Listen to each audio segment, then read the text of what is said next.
Hi guys, I'm back from the dead, or at least my computer is. Fun fact, this laptop is called Agent Coulson, and so I essentially had him sent away to Tahiti. It's a magical place. While he was away I learned something about myself, and that is that I have a love-hate relationship with Candy Crush. On the one hand, it is entertaining in that it uses bright colours and forces you to physically engage by moving your finger and your eyeballs, I'll give it that much. But on the other hand, it is the most saccharine storefront ever to grace a peddling capitalist organisation, and is essentially a glorified version of tic-tac-toe, which holds you hostage by making you feel like you want to die and offering you an opt-out in exchange for cash. See, if you lose at Candy Crush, you lose your lives, and if you lose your lives, you can either wait 25 minutes for another 30-second shot at redemption, or pay cash to keep playing in the hopes of moving on, which I suppose is fair enough, since everybody has to make their income somehow. If it weren't for the fact that the randomised boards sometimes make it literally impossible to win, so it's not really a game of skill. And when I say if you fail you have to pay to keep playing, I mean you have to pay to play any more at all, not just to move on in the game. Now, if you're playing Candy Crush, chances are you're suffering from extreme distress, such as clinical depression, anxiety, homesickness, a psychotic break, or sitting in a hospital waiting for a prognosis, and want to be numbed to the world around you and inside your own head.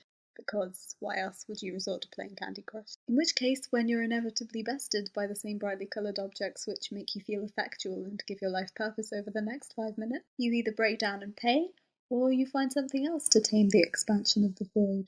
In which case, King's other games are readily advertised and available for your own self-medicative needs. I first moved on to Candy Crush Soda Saga. It's essentially exactly the same game with almost identical graphics and mechanics, but with slightly tweaked object sprites and probably some deviation from the narrative you ignored in the first game, so that it feels like Candy Crush from an alternate universe that's equally bleak.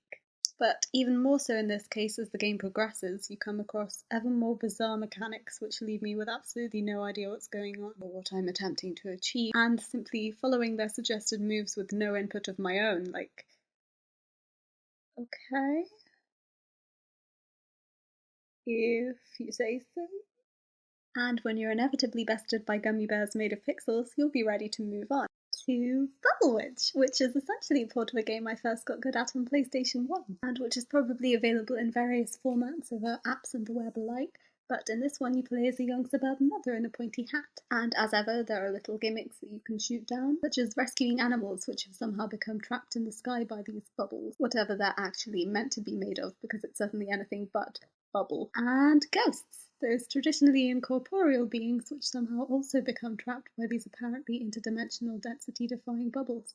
And when you're inevitably bested by those black holes which swallow up your bubbles if you so much as think about them, you're at the stage where you can pick any lesser-known King game. For some reason, I opted for Scrubby Saga. Downloading this was like installing a hellish portal on my desktop. It's aptly named in that it made me want to scrub my eyes out and bleach my brain. I've never known of a video game that actually makes you more bored than you already were. This game is again almost identical to its predecessors, but apparently became so sickened by its own self-plagiarism that it switched from brightly coloured sweet-smelling edibles to brightly coloured sweet-smelling soaps. Because nothing is a better message to send out to any kids playing these games than that bath bombs are as good to put in your mouth as fruit pastels. I mean, what's the difference? I can only really describe this game as a recurring nightmare, which is only a preferable alternative if you're in the darkest recesses of humanity. On the one hand, its mechanics render skill entirely useless. You'll have much better luck following the moves prescribed to you by the game and clicking the bombs that appear as a result of this to just nuke the bubbles away, which is honestly only worthwhile if you want to feel numb to reality and watch pretty things explode. Then there are frankly mind-boggling limitations, like being unable to move an entire row because one soap is chained down, or freeing friends you've never seen, heard of, or met in your entire life except for when you're attempting to get them out of cages. I say attempting because the game might give you 20 friends to save, and to which you have to match at least 3 soaps of the same colour to free. But at the same time, some soaps are chained down, which means you'd have to use the same technique to free those before you can move their rows or columns.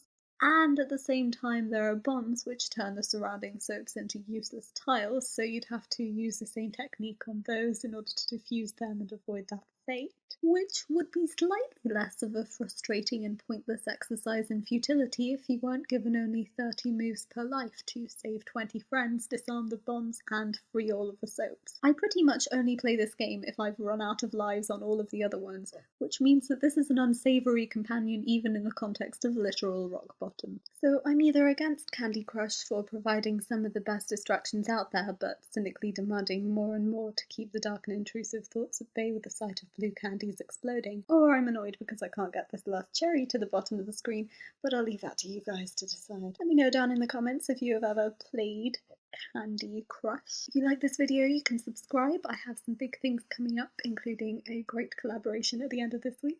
And if you didn't like it, you may as well subscribe anyway, as the sadomasochistic pleasure derived from watching something you hate is satisfying.